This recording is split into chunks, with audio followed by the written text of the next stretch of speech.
I want to like Wyper, I really do, but it's every time I turn around he just does something that makes himself look even more ignorant and small-minded, I tell you. One Piece, chapter 270, Serenade. Well, hello, my brothers and sisters of the Nerd Nation. I, as always, am Jim, here to bring you another review on the mesmerizing, the groovy, the bitchin' tale of One Piece.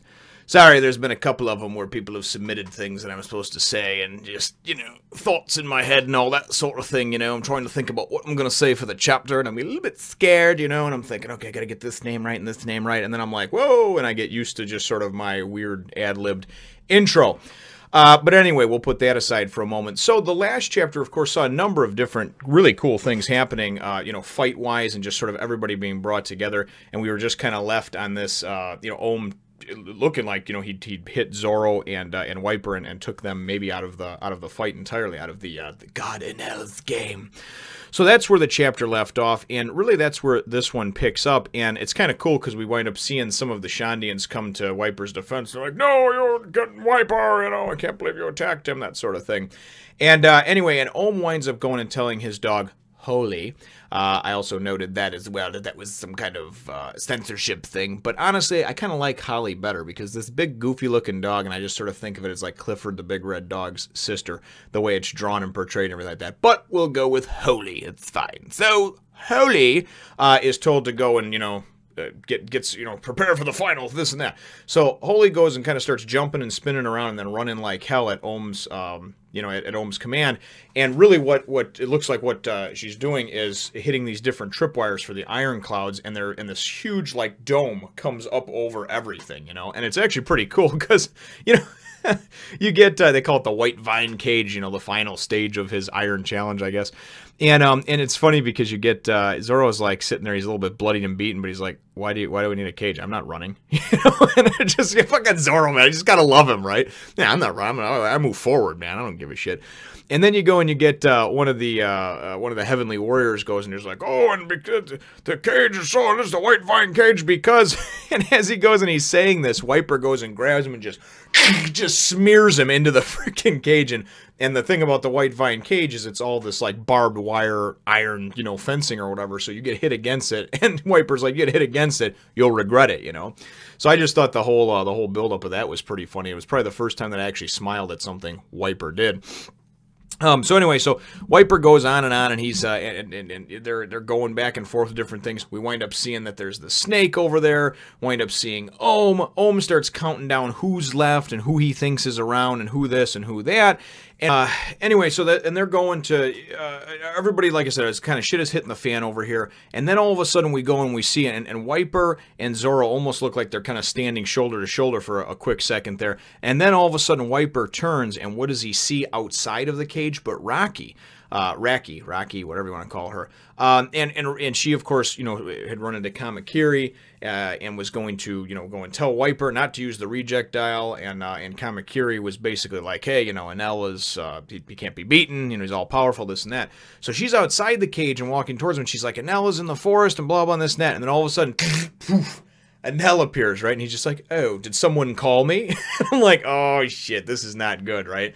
So he's out there right next to her, and Wyper's like grabbing onto the iron, white iron cloud fence or whatever, and his hands are bleeding. There's a guy coming at him, or tries to hit him or whatever, and Wyper's just like, no, she gave up her right to fight. Don't do it, Enel, And Enel is just like, oh, it's fine. Everybody is, everyone is, all the lambs are the same in my eyes, and this and that. Doesn't matter if it's a woman warrior or whatever, And he's like, and Wyper's going, run, to Rocky. And whenever I say Rocky, I know it's Rocky, I don't know. Whenever I say Rocky, I think of like Sylvester Stallone.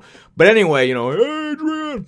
But, so he goes and he says to Rocky, whatever you want to call her, the chick, he's run, try to run. And she goes, and it looks like she just goes and pulls out, her, I'm assuming like her weapon or whatever. It looks like a baton type thing. And then all of a sudden just, and he obviously uses his power. And then you just sort of see like her just charred, burnt, corpse, and we're assuming that she's dead.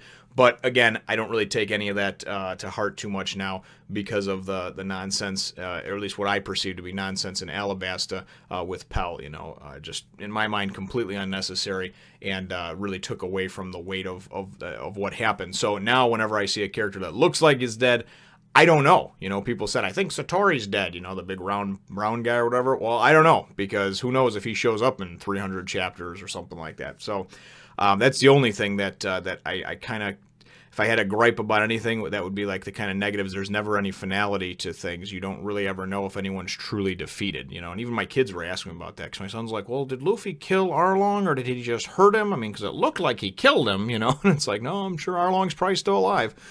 But anyway, we're getting off the beaten path over there. So obviously, Wyper is upset.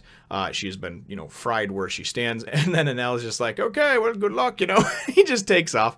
And so then they're talking about, again, how many are left, you know, and this and that. And this guy that was coming at Wyper goes and dodges him and grabs his head and just, you know, just puts him right into the, you know, the chain link fence, whatever you want to call it, the barbed wire fence, sorry, you know, the white vine fence. And smashes him up, and anyway, so then they go and they're talking about how you know, oh, and that's what it is, and then Zoro's like, how are we going to get out of here after we defeat him? And then Ohm's like, you better worry about defeating them first, you know. So like, hey, you know, one thing at a time, fella. So anyway, it looks so then the snake, as the snake's kind of coming along, you see Zoro, and Zoro kind of jumps in the air, and he's like, oh yeah, I got a quick errand to run inside that snake, you know, and he's obviously got to get into the thing, cutting through it, jumping in its mouth or whatever, because he's got to save, if you remember, Nami and Aisa in there. And they have no idea that Luffy's in there, right? Well, and of course, Ganfal and Pierre. But so anyway, so that's where he's going to go. And then old Ignoramus goes and jumps up to Wyper at the same time. And instead of, hey, trying to work together, no, fuck it, I'm not going to. Pig-headed retard. He goes and he shoots at Zoro. And so it winds up slowing things down over there. We wind up getting, then of course, Ohm and Zoro, it looks like, are going to go at it, because Ohm goes and does his little whip sword, you know, cloud thingy that he has, his iron cloud, and Zoro's trying to dodge that. Wyper goes and gets tangled up with one of the remaining heavenly warriors, and it looks like he goes and defeats him. And then it goes and it takes us, for the end of the chapter, it takes us inside the actual snake's mouth or belly or what have you. And snakes, they take a long time to actually digest things, and that's why when they eat something that's bigger than them, you can actually see it, like, through their skin. It's kind of gross, because it's actually slowly digests as it goes through their stomach and into the... It basically breaks down over a period of hours and even days, I believe, depending on how big it is, bone and everything. So...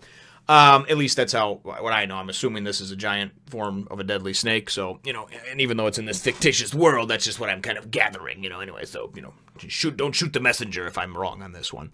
But anyway, the point is that they're safe for the time being. They're relatively safe, I guess you would say. So probably more so inside the snake than outside with what's been going on. So they go inside, and you see Ganfal, and you see Aisa and Nami, and Nami, of course, is looking all cute in her little camouflage bikini top, because apparently, you know, it's okay to wear a bikini top with camouflage on it, because you want to make sure that your tits blend in, but the rest of your body, that's fine. So... they're in there, and they're kind of like arguing about what they're going to do, how they're going to get out, and Ganfal's like, isn't that one of the Shandians going to Ice? And Ice is like, oh, the god! And she's going to go after him, and she's like, just fucking stop, everybody stop fighting. So then all of a sudden the chapter ends with Luffy all of a sudden showing up. He's like, hey, oh, hey, you guys. He goes, how did you wind up in this weird cave too?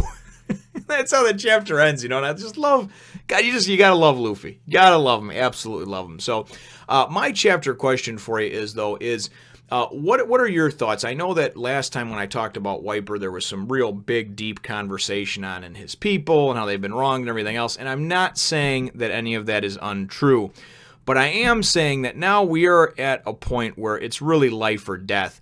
And you would think that instead of trying to go and put your ego first and be like, I'm going to kill everyone, when you don't really even have the power to go and when you don't really have as much power as you think you do, and you see someone that you could possibly temporarily align yourself with, like with Zoro, and you still go and just choose to over and over again attack him. And clearly these Blue Sea people aren't so bad because Aisa was with them.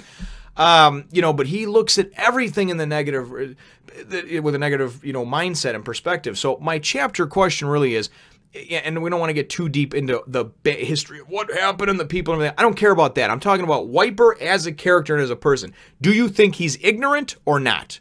Leave your answer to the question that question in the comments down below. Feel free to hit the thumbs up, the like button if you should think that I deserve it, and subscribe if you haven't done so already. We look forward to catching all of you in the next one, nation. So here's my drawing of the sexy, sultry Nico Robin. If you'd like to see more like this, go on over to my Facebook and Instagram page and take a look.